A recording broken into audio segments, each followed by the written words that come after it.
Hello everybody, Anne from the Aussie Monster. I'm here today to show you how to put a cloth nappy onto a child who is standing. We have Willow here, who's going to be our lovely little model. She's wearing some underwear as well to help with her privacy. And we're just going to show you a different way to fit the nappy, especially once they get old enough and they don't want to lay down for one. So what you're going to do is you're going to bring the nappy up between their legs, and then you're going to do one side up first, and the best one to do is the leg snap.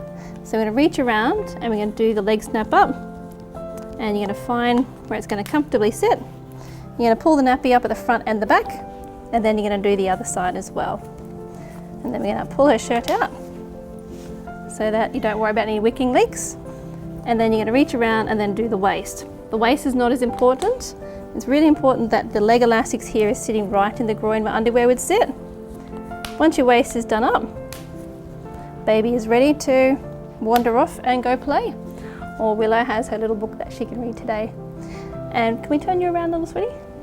From the back you can see it's just high enough. We're going to pull it up a little bit. Once they're standing, you can just pull it around if you need to adjust it, and you can adjust it around the legs. When they're a little bit older, it does get a little bit easier to do these sort of fits. If you have a younger child, same sort of thing, but if they run off from you, if you've got the leg snap done up, doing that waist up later while they're watching TV or something is quite easy to do. Well, that about shows how easy it is to put onto a toddler who is crawling around or running around. So if you have any questions or need more information, please visit our website or contact us.